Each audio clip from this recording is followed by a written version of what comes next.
My aunt's hands were shaking. Not the small tremor she got when she was cold or tired, the other kind.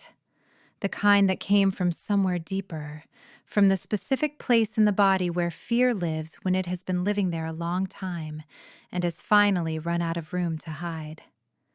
She was gripping her clutch with both hands, staring through the windshield at the glass facade of the building ahead. The valet lights were on. People in evening clothes were moving through the entrance. Everything looked the way these events always looked: polished, composed, the careful surface of people who had learned to perform ease in rooms that required it. She said without looking at me, "Promise me something." I said, "What?" She turned. She looked at me the way she had looked at me once when I was 13 years old, and she had come to the hospital and found me sitting alone in a hallway, waiting for news that had already been decided. The same look.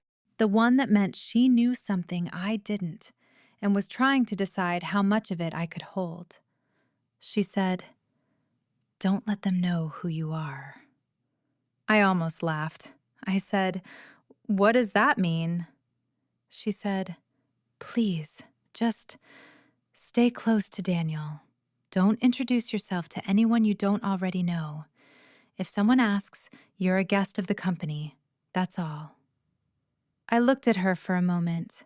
Then I got out of the car. I've been carrying pieces of this night for 2 years. I'm telling it now because I'm done carrying things in pieces, because some stories get heavier the longer you keep them in fragments, and because the person who whispered that warning to me in a car outside a glass building deserved to have her fear understood for what it really was. Stay with me. Like this if you're still here. The lobby was full. Daniel's company held this event twice a year. A corporate reunion, part networking, part celebration, the kind of gathering where the guest list mixed old clients with new hires, and everyone found their level within the first 20 minutes. I had been to 3 of them. I knew how to move through a room like this. I knew the temperature of it. I was looking for Daniel when I saw her. She was standing near the far end of the room, beside the drinks table, in a red dress I had never seen before, with hair cut differently than I remembered, shorter and darker. She had gained confidence in the way people gain confidence when they have spent years constructing a new version of themselves and have finally decided the construction is complete. But I knew the way she stood. I had grown up watching her stand exactly that way. Weight on her left foot, chin slightly lifted, eyes moving across a room calculating something I was never meant to understand. 5 minutes. That was how long it took me to understand why my aunts had been afraid. Anna was in the room, and she was looking at my husband. Let me tell you what it was like to grow up in the same house as someone who had decided, before either of you understood what deciding meant, that everything you had was hers to take. We were the same age. That was the first strange thing. My father had married her mother when I was 9 and Anna was 8, close enough to be sisters, far enough apart to never fully close the gap between the girl who had always lived in that house and the girl who arrived one summer with 2 suitcases and the particular watchfulness of a child who has learned to read rooms before she enters them. I was the one who played piano. I had started at 6, the year before my mother first got sick. Before any of us knew she was sick, before the word sick even applied to her, when she was still the woman who made coffee at 5 in the morning and sang quietly while she did it and did not yet know what was coming for her. By the time Anna moved in, I had been playing for 3 years. I played violin too, and I skated, not casually, competitively, early mornings at the rink before school, while my breath made clouds in the cold air, and my coach stood at the boards and told me to do it again. Anna did not play piano. She tried. She had lessons for a year, and then the lessons stopped, and the reason given was that she had other interests, which was true, But the other interest was making sure I did not have things she did not have, which was a different thing entirely. She could not skate the way I could. She could not play the way I could. But she could watch, and she could wait. And she had a mother who had spent years teaching her that watching and waiting were more powerful than working, if you were patient enough and chose your moment carefully. I need to stop here. What I'm telling you is true. I've adjusted one or two small things, a date, a location, because some of what happened after the night I'm describing is still being processed in ways that involve lawyers and a father who is only now learning the full weight of the choices he made. I sometimes use AI to help me hold the shape of something I've lived through in fragments. None of that changes Anna. None of it changes what she did, or what her mother did, or the years I spent not understanding why the person who should have protected me had decided that protecting her was more important. If you have ever been the person in your family who worked hardest and was undermined most consistently, you already know the particular exhaustion of it. Not the dramatic exhaustion of a single betrayal, the slow kind. The kind that comes from waking up every day in a house where someone is quietly, methodically, making sure you don't get to keep what you've earned. Daniel was a year older than us. He had grown up in the family that lived 2 properties over. Old money. Quiet about it the way old money sometimes is, with a father who taught him to shake hands properly, and the mother who fed the neighborhood children and never made them feel like guests. He was the kind of boy who showed up to things on time and meant what he said, and did not perform either of those qualities because he had never learned that they required performance. I had loved him, in the way you love someone at 13 when you don't have the vocabulary for it yet. Quietly, from a distance, with the specific ache of someone who knows the feeling is real, but does not know what to do with it. Anna had seen that. She saw everything. The night of Daniel's 18th birthday, I had something to give him. Not a gift in the conventional sense. I had written him something, pages, actually, weeks of work. A piece for piano and violin that I had composed myself, for the first time. Something that had no name yet because I had not been able to decide what to call it. I had not told anyone I was working on it. I did not tell Anna. But Anna found it. I don't know how. I had kept it in my room, in the folder I used for sheet music, at the back of the stack where I kept the pieces I wasn't ready to show anyone. But she found it. Or she looked. Or she had been in my room without my knowing, which was not the first time and not something I had ever been able to prove. The night of the party, I had the folder in my bag. I never got to give it to him. The morning after the party, Daniel looked at me differently. Not coldly, exactly. Daniel was not a cold person. But there was a distance in it that had not been there before. A careful quality. Like someone who has received information they are not sure how to reconcile with what they already knew and has decided, for the time being, to hold both things separately. I did not understand it. I went home. I went to my room. I looked at my phone, and I did not know what I was looking for until I found that the messaging app had been opened, and there were messages sent from my phone that I had not sent. I didn't know the full extent of it then. I only knew something had gone wrong, and I could not locate the edges of it.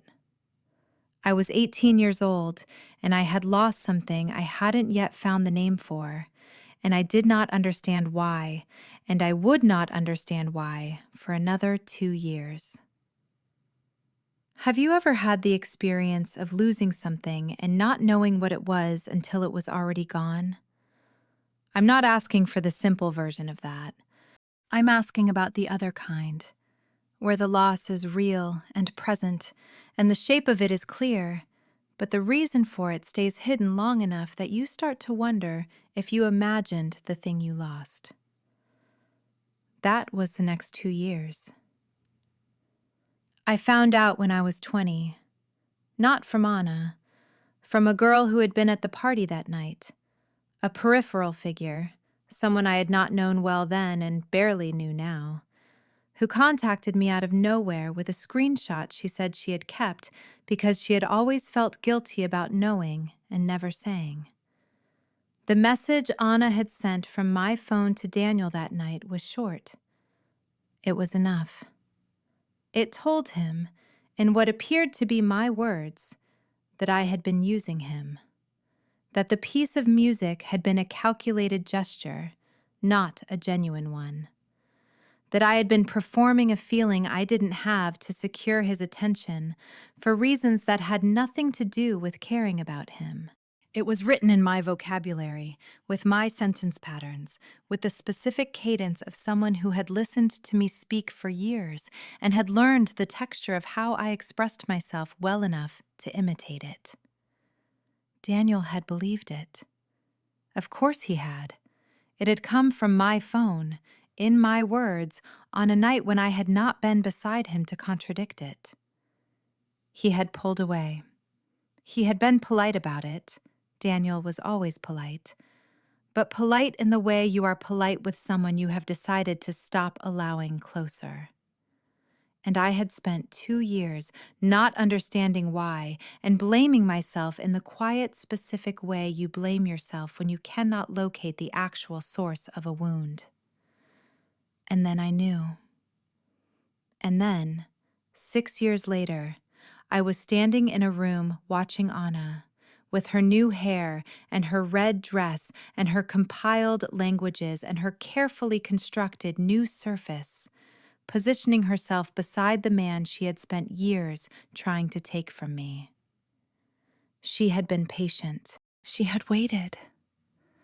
She had simply not understood that I had stopped being the girl who could be removed by a single message.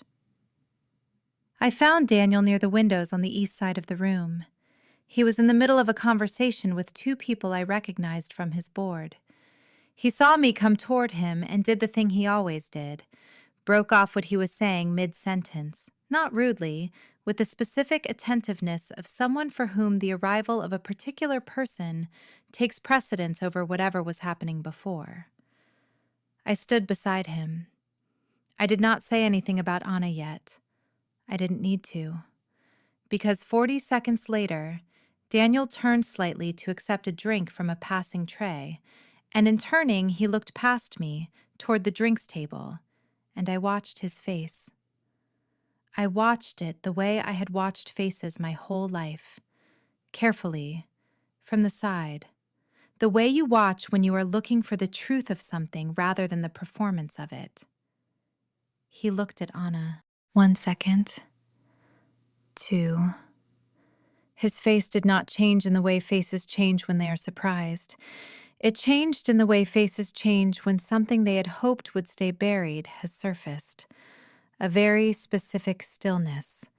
The stillness of a person receiving information they were not unprepared for, but had not expected tonight.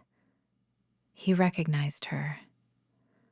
I don't know which detail gave it away. The way she stood, perhaps. The angle of her head. Some micro-expression or gesture that the new hair and the new dress and the years between could not entirely erase.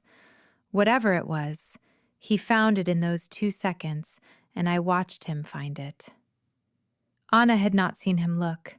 She was still working the room with the confidence of someone who believed her disguise was complete, who had not yet understood that the person she had come here to find was the exact person most likely to see through it. Daniel put his drink down. He did not look at me yet. He looked at Anna for one more moment, the particular look of a man deciding something. And then he looked away from her in the specific way you look away from something that has been resolved, not dismissed, resolved. The way you close a file you will not be reopening. Then he turned to me. He said my name, not loudly, not as a question, just my name, said the way he had said it since we were teenagers, with the easy familiarity of someone for whom that name is not a label, but a location, the specific place in the world where he has decided to direct his attention. He offered me his arm. We walked toward the other side of the room together. Behind us, I heard Anna's conversation stall. I did not look back. I didn't need to see her face. I had spent too many years looking at her face and trying to read it for information I was not going to find there. I was done reading her face. What I knew was this: she had come here for something. She had planned it carefully, over months, with the patient deliberateness that her mother had spent years teaching her. She had compiled languages and reconstructed her appearance and applied for a position and waited. And in the end, Daniel had seen her in 2 seconds and turned away. Not because I had told him to, because he had already made his decision about what Anna was, a long time ago, in ways I was only beginning to fully understand, and no amount of new hair or new languages had changed the thing underneath. He had looked at her like she was already gone. The weeks after that night moved in ways I had not expected. Anna was let go from the company the following week. Daniel handled it quietly, through HR, without drama or explanation beyond what was required. I was not in the room when it happened. I did not ask to be. Her mother called my father that night. For the first time in the years I had been watching my father navigate the space between what his wife told him and what he chose to see, he did not pick up the phone. He called me instead. He said, "Tell me what I don't know."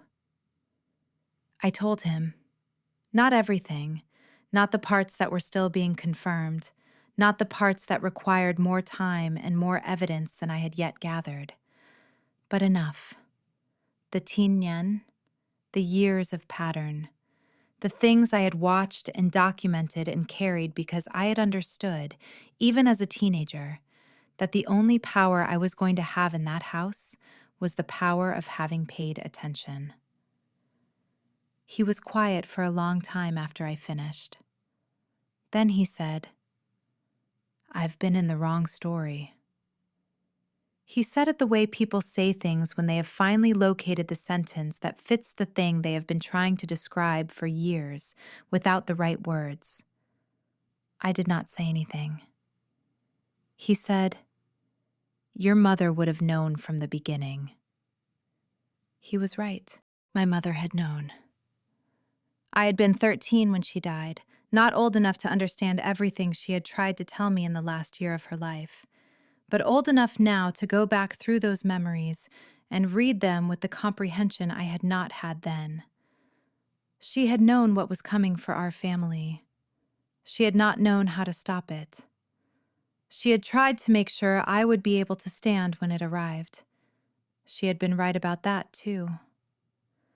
My father went back to the old house 3 weeks later, the house where he and my mother had lived before the marriage that had cost him 20 years and nearly cost him everything. He went alone on a Thursday morning, and he stayed for the weekend. And when he came back, he had made decisions that I will not detail here because they are still in process, and because some things deserve to happen without being narrated. What I will tell you is this. He called me on a Sunday evening. He said he wanted to see me. I drove to the old house. I had not been inside it since I was 12 years old, the year before my mother got sick. The last year, everything was the way it was supposed to be. It smelled the same.